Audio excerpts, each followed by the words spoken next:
नमस्कार, खबर मध्य प्रदेश में आपका बहुत बहुत स्वागत है। मैं हूं आपके साथ पीयूष पारे। जल, जंगल और जमीन से जुड़े हुए जनजातीय वर्ग पर इन दिनों मध्य प्रदेश की दोनों ही प्रमुख दल बीजेपी और कांग्रेस का पूरा फोकस है। वजह भी साफ है, 15 नवंबर को बिरसा मुंडा की जयंती है और राजधानी भोपाल में जनजातीय गौरव दिवस का आयोजन किया जा रहा है, जिसमें खुद प्रधानमंत्री नरेंद्र मोदी शिरकत करेंगे। बड़ी संख्या में जनजातीय वर्ग को बुलाया भी जा रहा है और इस आयोजन को लेकर बीजेपी पूरी ताकत भी झोंक रही है। तो वहीं दूसरी तरफ 15 नवंबर के इसी आयोजन को लेकर कांग्रेस भी तैयारी कर रही है और बिरसा मुंडा की जयंती को लेकर कांग्रेस भी महासम्मेलन बुलाने की पूरी तैयारी में नजर आ रही है। आज इसी मुद्दे पर बात करेंगे। इससे पहले समीकरणों को भी समझ लेते हैं कि आखिर जनजातीय वर्ग दोनों ही पार्टियों के लिए क्यों जरूरी है। साल 2018 के विधानसभा चुनाव की बात करें तो मध्य प्रदेश में 47 ऐसी सीटें हैं जो आदिवासी वर्ग के लिए आरक्षित है और कांग्रेस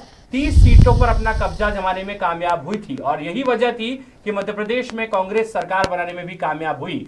साल 2013 के नतीजों पर नजर डालें तो बीजेपी का दबदबा जनजातीय सीटों पर काबिज था। अब यही वजह है कि जनजातीय वर्ग पर फोकस करना है। आखिर किस तरीके के समीकरण है, इन तमाम बिंदुओं पर बात करेंगे और आज स्टूडियो में खास मेहमानों से चर्चा होगी। बीजेपी और कांग्रेस का पक्ष भी जानेंगे। सबसे पहले जो मेहमान आज हमारे साथ स्टूडियो में मौजूद हैं उनसे आपको रूबरू करवाते हैं। हमारे साथ में बीजेपी के कैसा नेता है जो तार्किक और तथ्यपूर्ण भाषा शैली के साथ में अपनी बात रखते हैं और आज बीजेपी का पक्ष रखेंगे बीजेपी के वरिष्ठ नेता प्रदेश प्रवक्ता उमेश शर्मा जी। उमेश जी, बहुत बहुत स्वागत है आपका। नमस्कार। कांग्रेस की तरफ से इस मुद्दे पर बात रखने के लिए आज एक ऐसे नेता है जो समय समय पर सरकार को आईना भी दिखाते हैं और जनता से जुड़े हुए मुद्दे को पूरी गंभीरता के साथ में उठाते हैं। कांग्रेस के वरिष्ठ नेता और मध्य प्रदेश कांग्रेस के सचिव राकेश सिंह यादव जी, बहुत बहुत स्वागत है। उमेश जी, सबसे पहला सवाल, किस तरीके से आप देखते हैं जनजातीय गौरव दिवस 15 नवंबर को प्रधानमंत्री नरेंद्र मोदी जी आ रहे हैं और क्या लगता है कि क्या वाकई में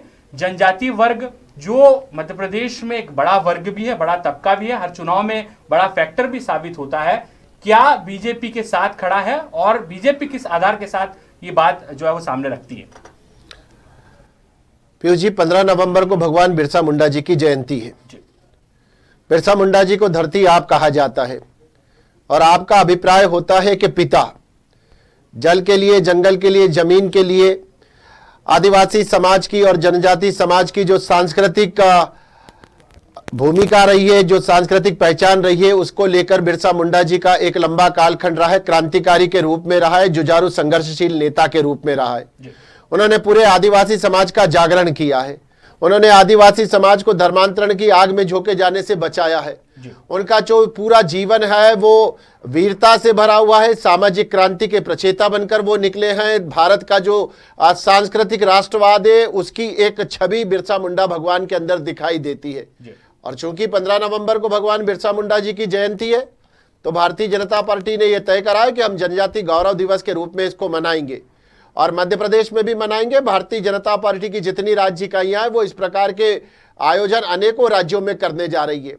भारतीय जनता पार्टी की भी पीयूष जी बहुत स्पष्ट मान्यता है कि समाज का जो भी वर्ग है जो वंचित है, जो समाज की मुख्य धारा से कटा हुआ है या लंबे समय से समाज की मुख्य धारा से विलगे और शामिल नहीं हो पाया है, ऐसे समाज के वंचित वर्ग को गैर बराबरी का भाव समाप्त करके समाज में बराबर के स्थान पे लाना है और यह आयोजन उसी दिशा में क्रांतिकारी कदम है। इस आयोजन का उद्देश्य रंचमात्र भी राजनीतिक नहीं है। हम आदिवासी समाज को या दलित समाज को कभी भी राजनीतिक उपकरण के रूप में मानते भी नहीं है और उसका उपयोग करते भी नहीं है। भारतीय जनता पार्टी की केवल यह मान्यता है कि जो हमारा वैचारिक अधिष्ठान है वो हमारा वैचारिक अधिष्ठान एक समग्र हिंदू समाज की परिकल्पना करता है।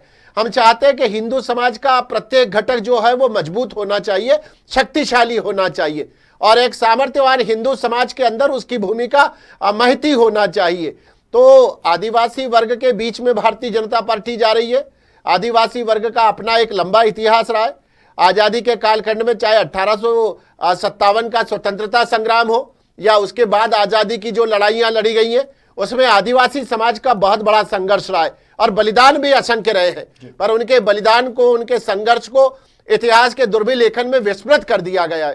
कांग्रेस पार्टी के इशारे पर एक समय तो अंग्रेज खुद इतिहास लिखा करते थे और इतिहास का जितना लेखन उस समय अंग्रेजों के लिए करा गया है, वो चारण और भाट के रूप में करा गया। और कालांतर में जब स्वतंत्रता प्राप्त हो गई उसके बाद ये सारा ठेकेदारी और इसकी सुपारी जो दे दी गई है वो वामपंथी विचारधारा को दे दी गई।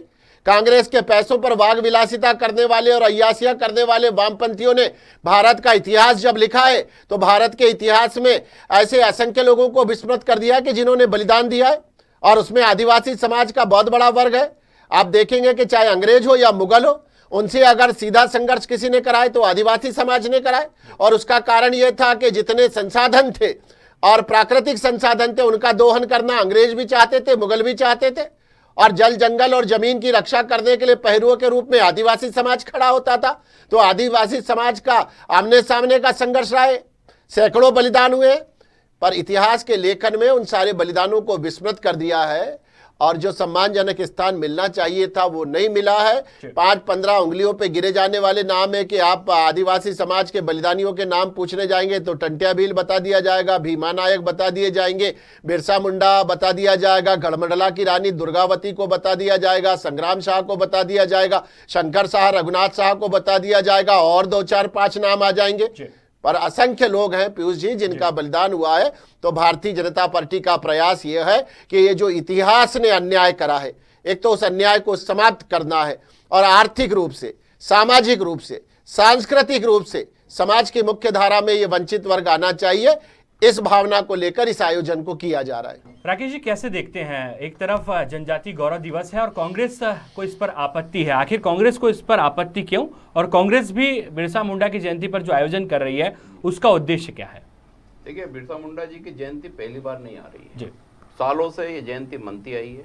वो कांग्रेस और आदिवासियों के बीच एक रिश्ता रहा है। वो लगातार ये जयंती झाबुआ से लेकर अन्य जितने भी आदिवासी क्षेत्र हैं, देश के जितने आदिवासी क्षेत्र हैं, वहाँ मनती रही है, लेकिन उसका कभी राजनीतिक उपयोग नहीं हुआ है।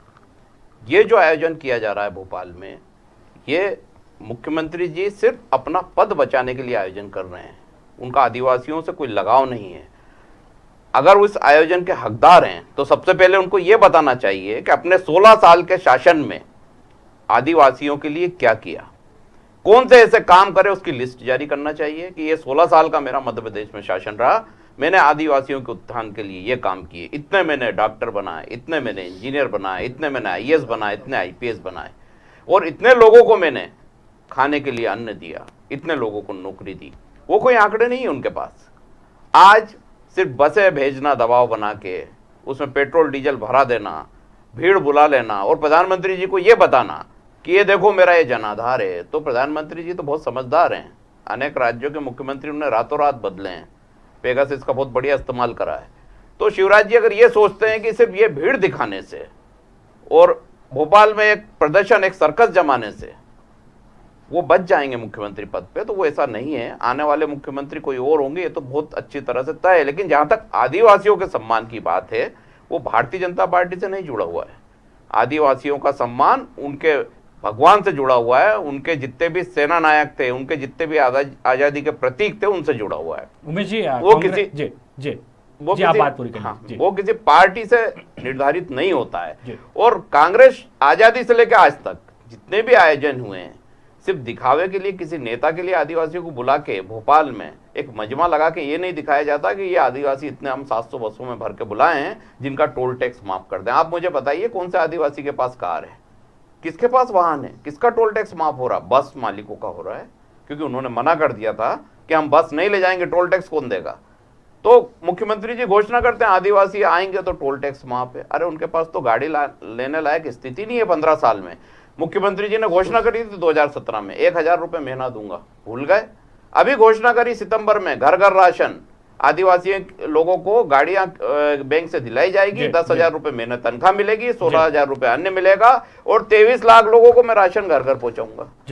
क्या हुआ उमेश जी, क्या मानते हैं आप? कांग्रेस लगातार आरोप लगा रही है कि सिर्फ वादे हुए हैं और आदिवासी अंचलों में विकास पहुंचा नहीं है, सिर्फ कागजों तक बात सीमित रही है। क्या कहते हैं इन आरोपों को लेकर? पीयूष जी, ये चलनी सुपड़े से कह रही है कि तुझमें बहुत सारे छेद हैं और मुझे लग रहा है कि आत्मावलोकन करना चाहिए। जिस समय वचन पत्र की प्रपंचा रची जा रही थी और एक एक करके कमलनाथ और उनकी कलाकार मंडलियां जो हैं वो 100 तरह के मुहावरे और कहावतें गढ़ के और जनता जनार्दन को बेवकूफ बनाने के लिए सत्ता हथियाने के षड्यंत्रों को लिपिबद्ध कर रही थी। उस समय सारे वर्गों के साथ छलावा करा गया था, चूंकि वो आज का विषय नहीं है। कहा तो यह भी गया था कि 2 लाख का किसान का कर्जा माफ कर देंगे। सदन पटल पर रखा भी गया कि 27.5 लाख का हुआ, पर उस 27.5 लाख में 27 छोड़िए 2 भी ऐसे नहीं थे कि जिनका 2 लाख का माफ हुआ है। कहा तो यह भी गया था कि 4,000 रुपए का बेरोजगारी भत्ता दिया जाएगा। मध्य प्रदेश में किसी एक बेरोजगार को 4,000 रुपए दे दिया हो तो कांग्रेस पार्टी के मित्र बता दें।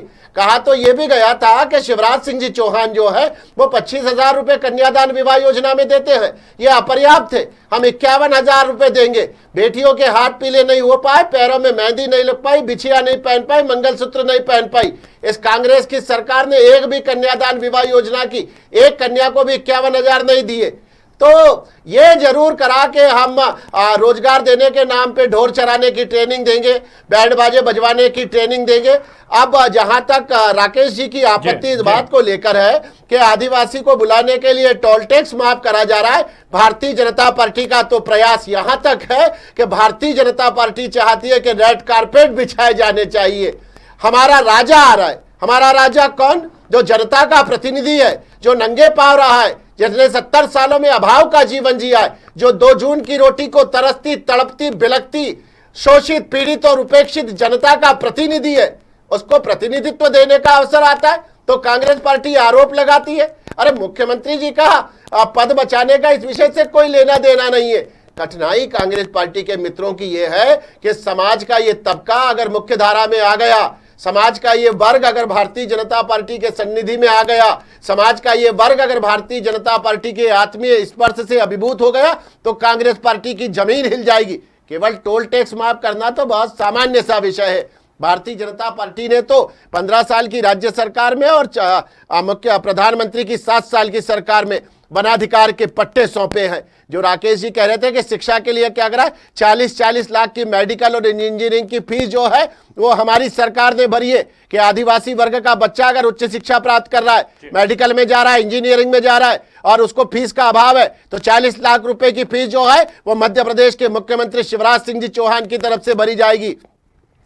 वहां से बच्चा पढ़ने आ रहा है, झाबुआ से, अलीराजपुर से, जोबट से, और यहां पढ़ने आता है इंदौर में या किसी अन्य जिले में पढ़ने जाता है तो उसको छात्रावास के लिए 36,000 रुपए कौन की सरकार दे रही है? भारतीय जनता पार्टी की सरकार दे रही है। एक इंदिरा आवास आता था, एक इंदिरा आवास गांव में, और वो भी सरपंच की लंगोटी में चिपक जाता था। प्रधानमंत्री आवास योजना में एक एक आदिवासी बंधुओं को छत मुहैया काम कराने किसने कराए? भारतीय जनता पार्टी ने कराए। मुझे लगा कि पीयूष जी में अगर सिलसिलेवार उपलब्धियों को गिनाना चाहूंगा तो बहुत लंबा समय हो जाएगा। मैं केवल ये बात कहना चाहता हूं, फिर हम राकेश जी भाई साहब को सुनेंगे कि भारतीय जनता पार्टी की प्रतिबद्धता है कि समाज के इस वंचित वर्ग को गैर बराबरी के भाव से मुक्ति दिलाकर समाज की मुख्य धारा में लाना है, और न केवल मुख्य धारा में लाना है अपितु एक सम्मानजनक स्थान दिलाना है। उमेश जी, जिस तरीके से आपने मुद्दों की बात की है, आदिवासी क्षेत्रों में विकास भी हुआ है और कांग्रेस तमाम आरोप भी लगा रही है। पिछले उपचुनाव की हम लोग बात करें, हाल ही में संपन्न हुए, जोबट जो एक ऐसी सीट थी जो लंबे समय से कांग्रेस की झोली में थी और बीजेपी उसे छीनने में कामयाब हुई है। राकेश जी, सीधा सवाल आपसे है, किस तरीके से आप देखते हैं जोबट के परिणाम कांग्रेस के पक्ष में नहीं आए और बीजेपी वहां पर जीत हासिल करने में कामयाब हुई? आपको लगता है कहीं ना कहीं जो एक आदिवासी वोट बैंक है वो पिछड़ता हुआ नजर आ रहा है कांग्रेस से? देखिए, मैं शुरुआत वहां से करूंगा कि उमेश जी बता रहे थे कि आदिवासियों के विकास के लिए इतना पैसा पढ़ाई के लिए दिया, इतना IAS के लिए दिया। मैं मुख्यमंत्री जी को चैलेंज करता हूं कि 20 नाम वो बता दें रख के पटल पे कि ये आदिवासी डॉक्टर और इंजीनियर IAS बने, 1 लाख रुपए का इनाम मैं दूंगा मुख्यमंत्री को। 20 नाम अगर बता देंगे तो एक भी नाम नहीं बता सकते हैं, वो सिर्फ घोषणा करेंगे, होगा। 16 साल से सुन रहे हैं मुख्यमंत्री जी का ये भाषण, ये कथा वाचन 16 साल से चल रहा है। आज भी वो ये बोलते हैं आदिवासियों को 16 साल क्या करा आपने? किसने मना करा था उत्थान करने के लिए? किसने बोला था कि मत आप ये काम करो? आपकी सरकार थी, 16 साल आप आदिवासियों को मजबूत कर सकते थे, उनको अन्न वगैरह सब उपलब्ध करा सकते थे। आप कुछ भी नहीं करा पाए। जमीन पे कोई काम नहीं है, सिर्फ आप उपयोग करते हैं कि उनको भीड़ दिखाना है, इसलिए आप आदिवासियों को भर के भेड़ बकरी जैसा ठूस के वहां लाएंगे। अगर आप बहुत ईमानदार होते तो भारतीय जनता पार्टी के जो आदिवासी नेता हैं उनकी एक कमेटी बनाते, उसका अध्यक्ष कोई आदिवासी नेता होता। क्या भारतीय जनता पार्टी में आदिवासी नेता नहीं है? क्या ब्राह्मण नेतृत्व करेंगे? क्या वीडी शर्मा ही आदिवासियों के नेता बनना चाहेंगे? क्या शिवराज सिंह चौहान ही आदिवासियों के नेता बनना चाहेंगे? वो कहां गए? बीजेपी के जो आदिवासी नेता थे वो गर्त में चले गए, उनको कोई नहीं पूछता, क्योंकि एक ये ब्राह्मणवादी पार्टी है, एक स्वर्णवादी पार्टी, ये कभी नहीं चाहती कि आदिवासी नेतृत्व तो खड़ा हो। अगर शिवराज सिंह चौहान जी चाहते तो एक कमेटी बनाते, उनके एक सांसद हैं, पूर्व सांसद हैं, वर्तमान सांसद हैं आदिवासी, उनको क्यों नहीं लिया कमेटी में? क्यों कमेटी नहीं बनाई? अपना चेहरा दिखाना मोदी जी को, मैं हूं मैं हूं मैं हूं, बस ये देखो मेरी भीड़ है, इसलिए मैं मुख्यमंत्री हूं। ईमानदारी जब होती है, जिस वर्ग के उत्थान के लिए आप जा रहे हैं, उस वर्ग का नेता, उस वर्ग का लीडर, उस वर्ग का नेतृत्व तो आपके साथ हो। कहां है भारतीय जनता पार्टी के साथ? घर बैठे हुए हो। दूसरी बात, आप हार जीत की बात कर रहे हैं। भारतीय जनता पार्टी आज जो सरकार चल रही है, 28-30 लोग तो कांग्रेस के खरीदे हुए हैं। आप जोबट की बात कर रहे हैं, इनके पास तो उम्मीदवार ही नहीं था, कांग्रेस से खरीद कर लिया है, उसको टिकट दे दिया, वो जीत गए। तो वो बेसिकली तो कांग्रेस का है ना। आइडियोलॉजी कहां गई? कौन सी संघ की विचारधारा है? कौन से गोवलकर की विचारधारा है? कौन से सावरकर की विचारधारा? पैसे दो और खरीदो, चुनाव जीतो और सत्ता बना लो, ये तो सभी करते हैं। इसमें क्या मिल रहा है? उत्थान हो रहा है किसी का? नहीं हो रहा है। बहुत साफ और स्पष्ट लग रहा है कि जो सरकार चल रही हो तो आधी कांग्रेस चला रही, आधे कांग्रेसी हैं। आज तुलसी सिलावट कौन है? कांग्रेसी है। आज गोविंद राजपूत कौन है? पक्का कांग्रेसी है। आज भी उनके घरों में वही फोटो लगे हुए हैं, आज भी उनकी विचारधारा। आप बात करते हो धर्मांतरण की, आप बोलते हो हिंदू से क्रिश्चियन बना पैसे देके। अरे कांग्रेस से बीजेपी में गया तो बिना पैसे के चला गया। अरे जब धर्म परिवर्तन कर रहा है, उस पर आरोप लगा रहे हो कि पैसे से हुआ है, तो ये राजनीतिक परिवर्तन हुआ रातों रात, वो बिना पैसे का हुआ। ये तो जनता भी जानती है कि भरपूर पैसा मिला है। चलिए जवाब लेते हैं उमेश जी। सबसे बड़ा सवाल जो उठाया है कांग्रेस ने कि लीडरशिप की कमी खासतौर पर आदिवासी अंचलों में देखने को मिली है, और यही वजह है कि कांग्रेस से आए हुए लीडरों को सीधे तौर पर बीजेपी ने टिकट दिया और वे लोग चुनाव यहाँ पर जीते हैं। कैसे देखते हैं पीयूष भाई? मुझे बड़ा कांग्रेस के मित्रों पे हंसी आती है। वो कहते हैं कि खरीद के ले गए, खरीद के ले गए, खरीद के ले गए। 100 साल 125 साल पुरानी कांग्रेस है, उसकी फैक्ट्री में ऐसे प्रोडक्शन तैयार ही क्यों होते हैं कि जो बिकाऊ कहलाते हैं? आप मानते हैं तुलसी सिलावट बिकाऊ और खराब प्रोडक्ट है, जो भारतीय जनता पार्टी में आ गई, आप खुद स्वीकार कर रहे हैं। गोविंद राजपूत खराब प्रोडक्ट है, कांग्रेस से बीजेपी में आ गई, आप खुद स्वीकार कर रहे हैं। आप खुद बोल रहे हैं कि वो नेता नाकाबिल थे, खराब प्रोडक्ट थे, वो आ चुके हैं। राकेश जी, मैं थोड़ा सा शब्दों में बहुत सावधानी रखता हूँ। आपने मेरी बात का अंतिम शब्द नहीं सुना कि आप इस तरह की मानसिकता पैदा नहीं कर पाए और आप कहते हैं कि वो बिकाऊ है। ये आपके कथन है, हमने तो नहीं कहा है बिकाऊ है। हमारी तो सीधी मान्यता है पीयूष जी कि भारतीय जनता पार्टी का जो हमारा राजनीतिक संगठन है, जो हमारा विचार है, इस वैचारिक अधिष्ठान का अधिकतम विस्तार होना चाहिए। हमारे द्वितीय सरसंघ चालक जी कहते थे कि समाज में 2 प्रकार के वर्ग हैं। आधे वे लोग हैं जो आज हमारे साथ है, आधे वे लोग हैं जो कल हमारे साथ होंगे। तो हम तो भविष्य की भारतीय जनता पार्टी गढ़ रहे हैं। हम तो समाज जीवन में भारतीय जनता पार्टी का विस्तार चाहते हैं। हम तो चाहते हैं कि अधिसंख्य के लोग हमारी विचारधारा से सहमत हो, और जो हमारे इस वैचारिक अधिष्ठान से सहमत होते वो आज भारतीय जनता पार्टी के साथ आकर खड़े होते हैं, और जो हमारे साथ आता है उसके साथ न्यायोचित व्यवहार करा जाता है। और सनातन काल से भारत की परंपरा रही है कि जो शरण में आए हैं उनको गले से लगाया गया है, उनके हवाले राज्य सत्ताएं करी गई है, क्योंकि वो सज्जन व्यक्ति थे जो एक ऐसे खेमे में खड़े थे जो दुर्जन वृत्ति का प्रतिनिधित्व करता था। तो ये तो मुझे लगता है कि बहुत राजनीतिक कुंठा होती है। दूसरी बार जो राकेश जी की चिंता का विषय है कि 15 महीने में सरकार गिर गई, उनके हम 28 लिया है और इस बार हम सुलोचना रावत जी को लिया। ये सरकार गिराने का पाप हमने नहीं करा है। ये सरकार अगर गिरी है तो 2 लोगों के कारण गिरी है। एक तो कमलनाथ जी ऐसे नेता थे, 74 साल के नेता, उनको मुख्यमंत्री भी स्वयं बने रहना है, उनको कांग्रेस पार्टी का प्रदेश अध्यक्ष भी स्वयं बने रहना था। जिस समय कांग्रेस पार्टी चुनाव के मैदान में उतरी थी, पीयूष जी मैं 1 मिनट का समय लूंगा, जिस समय चुनाव के मैदान में उतरी थी, हमने क्या नारा दिया था? हमने नारा दिया था कि माफ करो महाराज हमारे नेता शिवराज, क्योंकि हमको लगता था कि हमारी लड़ाई शिवराज जी के नेतृत्व की कसौटी ज्योतिरादित्य सिंधिया जी के साथ है। हमने ये नारा नहीं दिया था कि माफ करो कमलनाथ, और हमने ये नहीं कहा था कि माफ करो दिग्विजय सिंह, हमने कहा था कि माफ करो महाराज हमारे नेता शिवराज। और कांग्रेस पार्टी ने एक नौजवान संभावनाशील नेता कोहिनूर के जैसा, जिसने कंधे से कंधा और कदम से कदम मिलाकर कांग्रेस पार्टी की सरकार बनवाई, और जैसे ही कांग्रेस पार्टी की सरकार बनी सबसे पहले दुर्बी संधि करी गई। दिग्विजय सिंह ने मंत्रा मनोवृत्ति से कई भाव भर दिया कमलनाथ के दिमाग में, और ज्योतिरादित्य सिंधिया जी को साइड ट्रैक करा गया। प्रदेश अध्यक्ष भी कमलनाथ जी को रहना है, मुख्यमंत्री भी कमलनाथ जी को रहना है, और यही कारण रहा है कि इनका जो आपसी अंतर्द्वंद था वो सतह पर आया, और जनता से जो जुड़े हुए मुद्दे थे, जो 100 वचन पत्र लेकर ज्योतिरादित्य सिंधिया मैदान में गए थे, उनमें से एक वचन जब पूरा होता नहीं दिखा, तब ज्योतिरादित्य जी ने आगाह करा कि कम से कम आप कुछ काम तो करिए, अन्यथा मुझे सड़क पर उतरना पड़ेगा।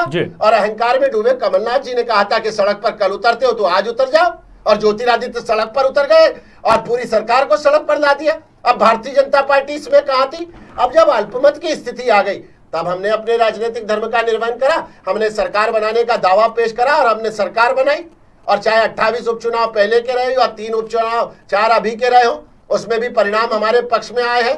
तो कांग्रेस के पार्टी के मित्रों को मैं ये कहना चाहता हूं कि अगर भारतीय जनता पार्टी ने वायदे पूरे नहीं करे होते, भारतीय जनता पार्टी जनता की कसौटी पर खरी नहीं उतरी होती, तो भारतीय जनता पार्टी 17 साल से मध्य प्रदेश में सरकार में नहीं होती और 7 साल से केंद्र में सरकार में नहीं होती। तो पीयूष जी, चूंकि आज का विषय जनजाति गौरव का विषय है, बिल्कुल, तो मैं तो केवल ये निवेदन करना चाहता हूं कि आप तो केवल इतना सा समझ लीजिए कि हम उनके पैर पखार के धोना चाहते हैं। हम समाज के उस वर्ग का जो ऋण इस पूरे हिंदू समाज पर चढ़ा हुआ है, आदिवासी समाज का ऋण पूरे भारतवर्ष के माथे पर चढ़ा हुआ है। एक ऐसा वर्ग जो रोटी और लंगोटी को 70 साल में कांग्रेस की मेहरबानी से तरसता रहा, उसका ऋण भारतवर्ष के माथे पर है। पूरा भारत उसका ऋणी है और चिर ऋणी ये राष्ट्र उसका ऋण उतारना चाहता है। केंद्र की सरकार और राज्य की सरकार संवेद भाव के साथ मध्य प्रदेश के और भारतवर्ष के आदिवासी वर्ग के सम्मान को और गौरव को लौटाना चाहती है, और हमारा उद्देश्य केवल इतना है। उमेश जी, एक और महत्वपूर्ण सवाल, चूंकि बात यहाँ पर जनजाति वर्ग की हो रही है, उस वर्ग की जो लंबे समय से कहीं ना कहीं पिछड़ा रहा, आपको लगता है कि इन जो बीते हुए साल हैं उनमें काम हुए हैं, जो योजनाएं हैं वो पहुंची है, और वाकई में क्या आदिवासी अंचलों में विकास पहुंच पाया है? निश्चित पहुंच पाया जी। राकेश जी अभी 1 लाख का इनाम घोषित कर रहे थे, वो तो मेरे मित्र हैं, उनसे क्या इनाम और क्या शर्त और क्या बाजीगरी करना, मित्रों के बीच में पैसा आना नहीं चाहिए। उन्होंने एक नाम की बात करी है, मैं 123 नाम अधिकृत रूप से जारी करके उनको बताऊंगा। उसमें 25 लाख रुपए से लेकर 38 लाख रुपए तक की फीस भरी गई है। कुछ बच्चों की मेडिकल कॉलेज में भरी गई है, कुछ बच्चों की इंजीनियरिंग कॉलेज में भरी गई है। विजय शाह जी की जो विधानसभा क्षेत्र है, सबसे ज्यादा 38 बच्चे उस विधानसभा क्षेत्र से अकेले आए हैं, जिनको 25 से 38 लाख रुपए का भुगतान करा गया है। एक तो ये विषय है। फिर भारतीय जनता पार्टी की राज्य सरकार पैसा एक्ट लेकर आई है। पैसा एक्ट में राशन की दुकान आदिवासी का बच्चा संचालित करेगा। पैसा एक्ट के अंदर राशन का परिवहन आदिवासी समाज का बच्चा करेगा। ये सारे काम कौन करेगा? उनकी स्वसहायता समूह, उनकी सोसाइटी बनाकर केवल आदिवासी वर्ग का व्यक्ति करेगा। ये उनके आर्थिक उन्नयन की दिशा में है। उनके जो सांस्कृतिक भाव जुड़े हुए हैं, महुआ जो उनकी अपना एक प्रोडक्शन होता है, उसको हेरिटेज का दर्जा दिया गया है। लाइसेंस जारी करे गए हैं कि महुआ की शराब बनाने का जो उसका अपना पुश्तैनी व्यवसाय और काम है, उसको एक हेरिटेज दिया जा रहा है, उसको विश्व में पहचान दिलाई जाएगी। ये काम कौन कर रहा है? ये मुख्यमंत्री शिवराज सिंह जी चौहान की सरकार कर रही है। कोरोना का काल आया, 80 करोड़ भारतवर्ष के नागरिकों को घर घर राशन निःशुल्क पहुंचाया गया। उसमें आदिवासी वर्ग का प्रतिशत कितना था? 23% था। मध्य प्रदेश के अंदर जो आदिवासी बहुल विधानसभा सीटें 47 है, और ऐसी सीटें लगभग 80-82 हो जाती है जहां आदिवासी वर्ग प्रभाव रखता है। तो हमारे लिए वो राजनीतिक आंकड़ा मायना नहीं रखता है। हमारे लिए महत्व ये रखता है कि समाज का ये जो वंचित वर्ग है, ये गैर बराबरी के भाव को त्याग कर समाज की मुख्य धारा में आए, और उसके लिए आवश्यक है सबसे पहले उनको सम्मान लौटाया जाए, समाज की मुख्य धारा में लिया जाए। वो केवल जंगल के नहीं है, वो केवल वनवासी नहीं है, वो इस भारतवर्ष के अधिकारी है, इस भारतवर्ष के माथे पर उनका ऋण है, और हम इस ऋण को चुकाने के लिए नतमस्तक भाव से प्रणाम कर रहे हैं। और प्रधानमंत्री नरेंद्र दामोदर दास मोदी जी अपना मस्तक आदिवासी के चरणों में रखने के लिए मध्य प्रदेश की धरती पर पधार रहे हैं। चलिए इसे कंक्लूड करेंगे। और राकेश जी, एक आखिरी सवाल है, चिंता का विषय भी है और चिंतन का भी। जो जोबट सीट कांग्रेस की परंपरागत सीट रही है, आदिवासी बाहुल क्षेत्र रहा है, वहां पर कमी रह गई, और क्या वाकई में आपको लगता है कि कांग्रेस अब कुछ ऐसा फॉर्मूला लगाएगी जो जनजाति वर्ग कांग्रेस से दूर हो रहा है, वो कहीं ना कहीं यहाँ पर कांग्रेस उस डैमेज कंट्रोल को यहाँ पर पूरी तरीके से कंट्रोल करने में कामयाब हो? देखिए, कमी नहीं रही है। अगर कमी रही होती तो रेगांव सीट कांग्रेस नहीं जीतती, जो भाजपा की परंपरागत सीट थी, जो बहुत मजबूत सीट मानी जाती थी, वो 33 साल से नहीं जीती थी। तो ये इस बात का सबूत है कि सत्ता और पैसे का कैसा दुरुपयोग होता है, किस तरीके से सीटें जीती जाती है, तो वो तो सत्ता का दुरुपयोग सब समझते हैं उपचुनाव में होता है, लेकिन उसके बाद भी बीजेपी की परंपरागत सीट उनकी सत्ता रहते हुए जीतना वो अपने आप में एक उपलब्धि होती है। रहा सवाल भारतीय जनता पार्टी में, तो अब एक नया नारा प्रचलित हो रहा है कि माफ करो शिवराज हमारे नेता महाराज, और ये नई एक परंपरा अब शुरू होने वाली है, क्योंकि ये सब जानते हैं कि आखिरी साल में इस प्रदेश के मुख्यमंत्री महाराज ही होंगे। ये डील पहले ही हो चुकी है टॉप लेवल पे। तो शिवराज जी कितने भी कोशिश कर लें, कितने भी सम्मेलन कर लें, कितने भी सर्कस वहां आयोजित कर लें, वो मुख्यमंत्री नहीं रह पाएंगे आखिरी साल में, ये तो बहुत तय है। और ये जो सरकार है महाराज के दम पे, शिवराज जी के दम पे नहीं है। उन्हें जनता ने 18 में बाहर कर दिया था सत्ता से। ये जोड़ तोड़ की सरकार पीछे के दरवाजे से आके उन्होंने बनाई है। चले मानसिकता है, आदिवासी वर्ग का सम्मान हो रहा है। राकेश जी आप सर्कस बता रहे हैं, सर्कस में आदिवासी वर्ग का सम्मान जब होता कि जब उनके नेता होते। आपके नेता कहाँ है? आदिवासी नेता कहाँ है? आपने उनको सर्कस बिल्कुल हो रहा है। सर्कस है ब्राह्मण वर्ग का, सर्कस है वीडी शर्मा का, सर्कस है शिवराज सिंह चौहान का। आदिवासियों का नहीं है, वीडी शर्मा का सर्कस है, ब्राह्मणों का सर्कस है। आदिवासी है कहाँ? आदिवासी है कहाँ? कमेटी में कहाँ है आदिवासी? कोई आदिवासी नहीं है। ब्राह्मणवादी, ब्राह्मण बनाओगे आदिवासी को आप, ब्राह्मण करने में आप रखोगे क्या? रखो वीडी शर्मा ही बैठेंगे, वीडी शर्मा ही बोलेंगे कि हम ही नेता आदिवासी के। आदिवासी नेता कहाँ है आपके? कमेटी में आदिवासी नेता नहीं है ना, कोई अध्यक्ष है आपका आदिवासी। चलिए तो यहां पर कंक्लूड करते हैं। मुद्दा यहां पर जो है सम्मान बनाम सियासत का है। ऐसे में आदिवासियों का हित साधने में कौन कामयाब होता है और आदिवासी बनेंगे किसके साथ ही ये आने वाला वक्त बताएगा। लेकिन इससे पहले 15 नवंबर को जो आयोजन हो रहा है उसे लेकर बीजेपी तैयार है, तो कांग्रेस ने भी यहां पर पूरी तरीके से कमान कस ली है। अब देखना यह होगा कि आने वाले दिनों में आखिर जनजातीय वर्ग, आदिवासी वर्ग मध्य प्रदेश में किसका साथ देते हैं और क्या वाकई में एक बार फिर से यहां पर आदिवासी मध्य प्रदेश में एक विनिंग फैक्टर साबित होते हैं। और चूंकि 2023 का रण भी अब काफी करीब है, ऐसे में दोनों ही पार्टियों के लिए यहां पर यह सबसे बड़ी चुनौती है कि आदिवासियों को यहां पर साथ में लेकर कैसे आगे बढ़ा जाए। हमारी इस खास पेशकश में इतना ही। हमारे साथ बीजेपी के प्रदेश प्रवक्ता उमेश शर्मा जी जुड़े, आपका बहुत बहुत धन्यवाद उमेश जी। कांग्रेस की तरफ से राकेश सिंह यादव वरिष्ठ नेता और प्रदेश सचिव वे भी जुड़े, उनका भी बहुत बहुत धन्यवाद करते हैं। फिलहाल खास पेशकश में इतना ही और ताजा तरीन खबरों को जानने के लिए देखते रहिए खबर मध्य प्रदेश। नमस्कार।